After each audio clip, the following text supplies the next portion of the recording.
नमस्कार विद्यार्थियों, कैसे हो आप सभी। स्वागत करता हूं आपका अपने YouTube channel study point by Kapil sir में। तो आपको ये बताते हुए बहुत ही खुशी हो रही है कि आज से साइंस की जो क्लासें हैं राकेश सर के द्वारा की जाएगी। पाचन तंत्र है वो पूरा कंप्लीट करवाया जाएगा। ये जो पाचन तंत्र है दोस्तों, इंपॉर्टेंट है किस किस एग्जाम के लिए, तो मैं आपको बता देता हूँ। जो रीट के सेकेंड लेवल के विद्यार्थी हैं, साइंस के,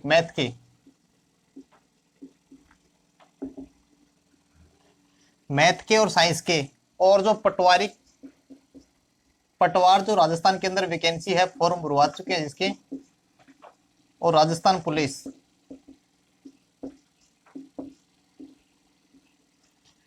तो दोस्तों इस लॉकडाउन के माहौल में आप घर बैठ के तैयारी कीजिए अच्छे से।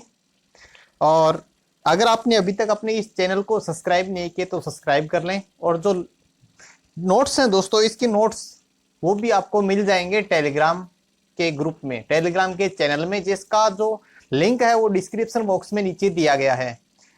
तो आप अंत तक बने रहिए हमारे साथ, क्लास का मजा लीजिए। और ये क्लास है पाचन तंत्र की, कंप्लीट क्लास है 5 भागों में।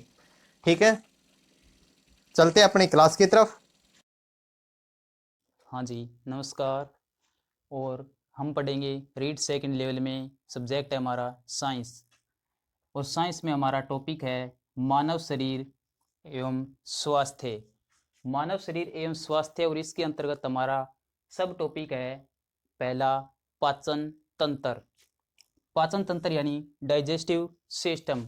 जब हम भोजन करते हैं तो हमारा भोजन किस तरीके से शरीर के द्वारा पाचित होता है, उनमें कौन कौन से एंजाइम, कौन कौन सी संक्रियाएं करते हैं, और उनके लास्ट में अपशिष्ट पदार्थ के रूप में क्या बनता है, ये हमें पढ़ना है। तो देखिए हमारा टॉपिक आज का पाचन तंत्र।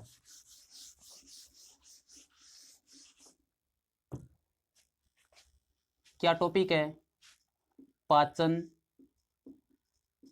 तंत्र।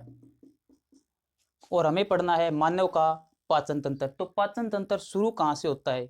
तो पाचन होता है मनुष्य में आहार नाल से शुरू। कहाँ से?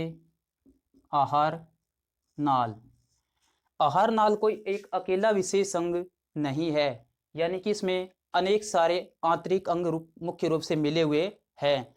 कैसे? जैसे कि हम बात करते पहले आहार नाल के लिए, हमारे पास में 2 प्रकार के जंतु होते हैं। एक तो होते हैं शाकाहारी, और एक कौन होते हैं? मांसाहारी। एक है शाकाहारी और एक है मांसाहारी। यदि शाकाहारी जंतुओं की बात करें तो शाकाहारी जंतुओं में उनकी आहार नाल जो होती है वो होती है बड़ी। बड़ी होने का मतलब ये नहीं है कि वो जैसे कि मान लीजिए 50 मीटर की या 100 मीटर की हो। बड़ी होने का मतलब है कि उनका क्षेत्रफल जो है आहार नाल का, वो क्या है? बड़ा है। यानी इनकी आहार नाल क्या है? बड़ी। आहार नाल का आकार बड़ा है। और बड़ा होने का इनमें एक कारण भी है। क्या कारण है?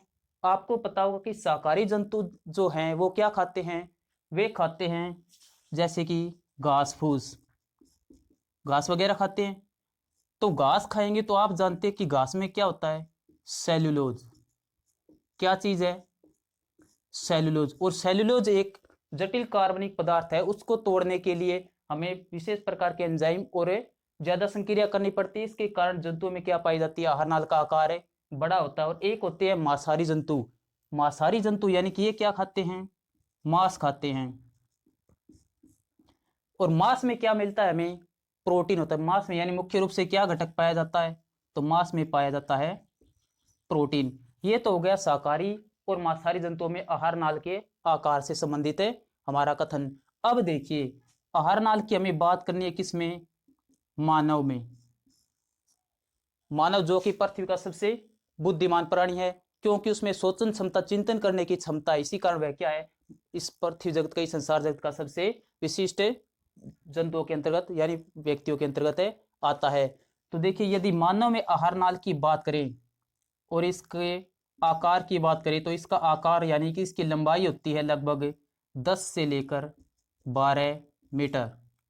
आहार नाल की लंबाई कितनी होती है? 10 से 12 मीटर। और आहार नाल जो है वो मानव में स्टार्ट कहाँ से होती है? इसका प्रारंभ कहाँ से होता है? तो आहार नाल का प्रारंभ होता है हमारा मुख गुहा से। कहाँ से? मुख गुहा से। आहार नाल का प्रारंभ है मुख गुहा से। जब ये मुख गुहा से स्टार्ट हो रही है तो इसका कोई एंडिंग पॉइंट भी होगा, यानी इसका अंतिम बिंदु जो भी होगा, तो वह कौन सा अंग है?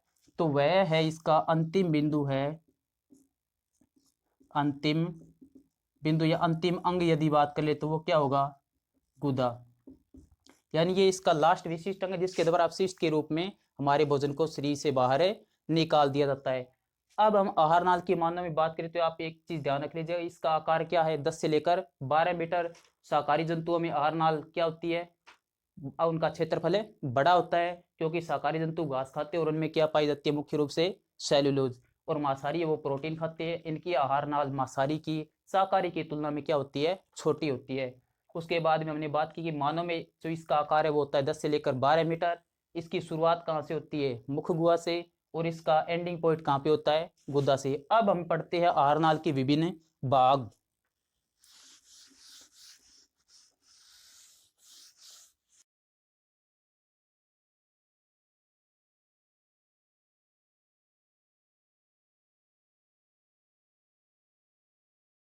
और हम देखते हैं आहार नाल के विभिन्न भाग।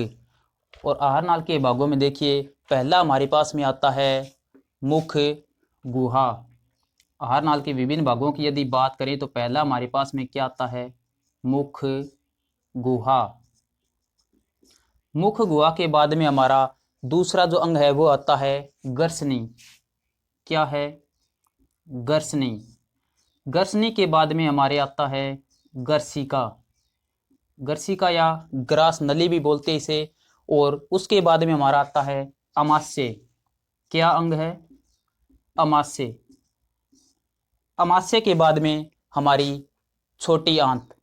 क्या चीज है? छोटी आंत। सबसे मुख्य पार्ट है हमारा पाचन तंत्र का छोटी आंत। उसके बाद में हमारे आता है बड़ी आंत। बड़ी आंत। इसका मुख्य कार्य होता है भोजन में जो भी हमारे जो हमें मतलब ग्रहण करना है, विशेष रूप से जो शरीर के निर्माण के लिए आवश्यक है, अवशोषण का कार्य मुख्य रूप से कौन करता है? बड़ी आंत। और ये छोटी आंत अवशोषण का ही कार्य करती है। छोटी आंत में पाचन होता है, बड़ी आंत का सिर्फ अवशोषण का ही कार्य है। अब देखिए, और इसमें एक आता है अपेंडिक्स। क्या चीज है? अपेंडिक्स। और लास्ट में गुदा द्वार या गुदा। मलाशय के बाद में गुदा द्वार आता है। और इन्हीं भागों को हमें विशेष रूप से सभी को बारी बारी से पढ़ना है। पहला हम पढ़ेंगे मुख गुहा के बारे में, फिर गर्सनी, फिर गर्सिका, फिर अमाशय, फिर छोटी आंत, बड़ी आंत, अपेंडिक्स और गुदा द्वार। इनके साथ में देखिए, इन्हीं से संबंधित जब इन आहार नाल के भागों से गुजरता है तो हमारी आती है इनमें पाचक ग्रंथियां। क्या चीज आती है? पाचक ग्रंथियां। तो उन्हीं को भी हम यहाँ पे नाम देख लेते हैं कि पाचक ग्रंथियां। कौन कौन सी पाचक ग्रंथियां हमारी आहार नाल से संबंधित है? तो देखिए, पहली ग्रंथि आती है हमारी मुख गुहा में लार ग्रंथि। लार ग्रंथियां कितने जोड़ी होती है? 3 जोड़ी होती है। उसके बाद में लार ग्रंथियों के बाद में हमारी एक आती है जठर ग्रंथियां। कौन सी ग्रंथियां है? जठर ग्रंथियां। जठर ग्रंथियों के बाद में एक ब्रूनर ग्रंथि। कौन सी ग्रंथि है? ब्रूनर ग्रंथि। एक है अग्नाशय ग्रंथि। क्या चीज है? अग्नाशय ग्रंथि। और लास्ट में हमारा एक मेन पार्ट लीवर, जिसे हिंदी में यकृत भी कहते हैं। शरीर का सबसे मुख्य पार्ट, मोस्ट इंपॉर्टेंट पार्ट है। शरीर का बोला भी कहते हैं इसे। क्यों? इसकी हम आगे बात करेंगे। अब देखिए, हमें मुख गुहा से लेकर के गर्सनी, गर्सिका, अमाशय, छोटी आंत, बड़ी आंत, अपेंडिक्स और गुदा द्वार, इन सभी का बारी बारी से अध्ययन करना है कि इनमें क्या क्या चीजें और क्या क्या प्रक्रिया हो रही है। तो देखिए, यहाँ पर पहला हम पढ़ेंगे मुख गुहा। आहार नाल के विभिन्न भागों में पहला हम क्या पढ़ेंगे? मुख गुहा। देखिए, पहला मुख गुहा से पहले इन सभी से पहले देखिए हम इनका एक थोड़ा सा चित्र देख लेते हैं। जैसे कि आप इधर देख भी रहे कंप्यूटराइज्ड जो चित्र बना हुआ है, और हम एक हाथ से भी बनाते हैं कि यहाँ पर मुख्य रूप से कि क्या क्या है, आपको सीधे से समझ में भी आ जाएगा। तो देखिए यहाँ पर यदि मुख्य गुहा के हिसाब से यहाँ पे बनाएं,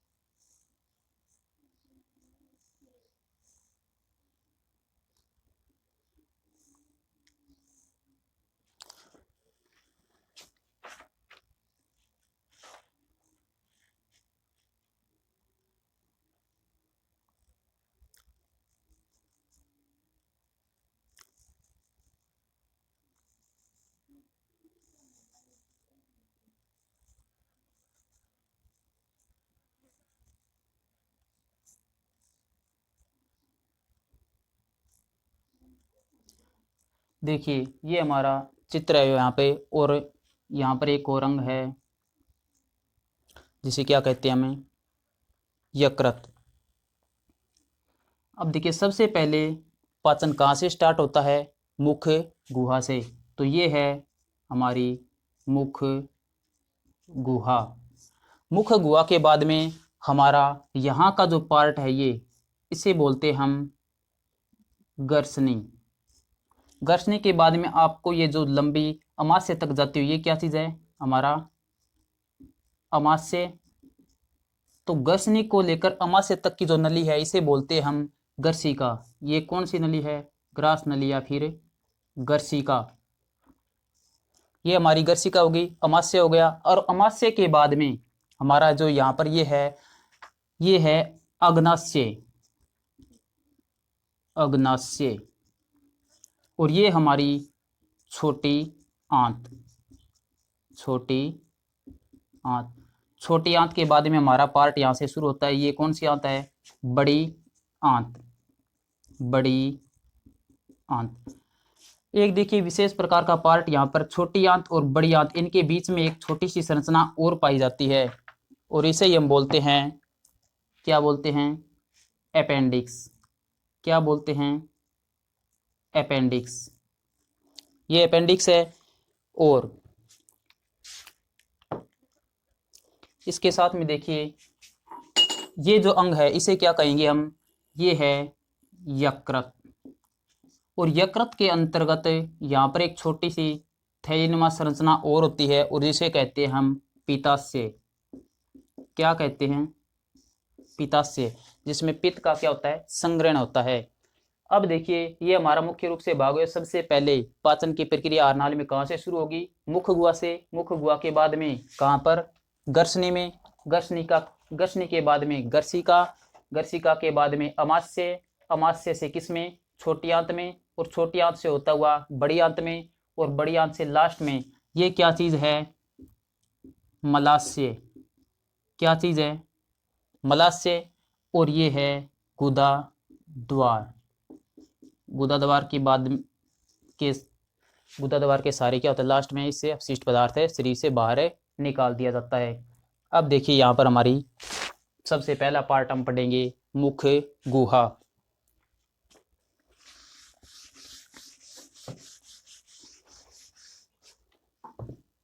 तो देखिए पहला भाग हमारे आता है मुख्य गुहा।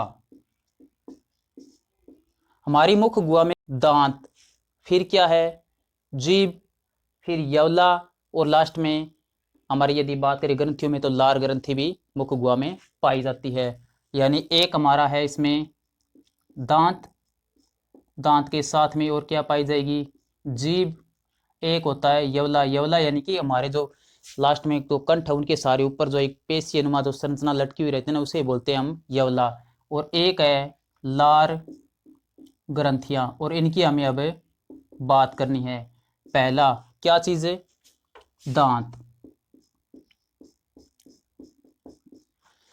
दांतों में देखिए पहले हम दांत की एक संरचना देखते हैं। जैसे कि आप कंप्यूटर चित्र में भी देख सकते हैं, वहां पर यदि दांतों के प्रकारों को देखना चाहिए हम तो आपको वहां पे दिख रहा होगा। और हम यहाँ पर भी दांतों की एक विशेष संरचना को समझ रहे हैं। जैसे कि मान लीजिए कि इस तरीके से हमारा दांत बना हुआ है। दांत के बिल्कुल बाहर वाला जो भाग है सफेद वाइट है, उसे बोलते हैं हम इनेमल। क्या भाग है? इनेमल, यानी शरीर का सबसे कठोरतम भाग। और यही प्रश्न हमारा लगभग एग्जाम में आता है कि हमारे शरीर का सबसे कठोरतम भाग कौन सा है, तो वो क्या है? इनेमल।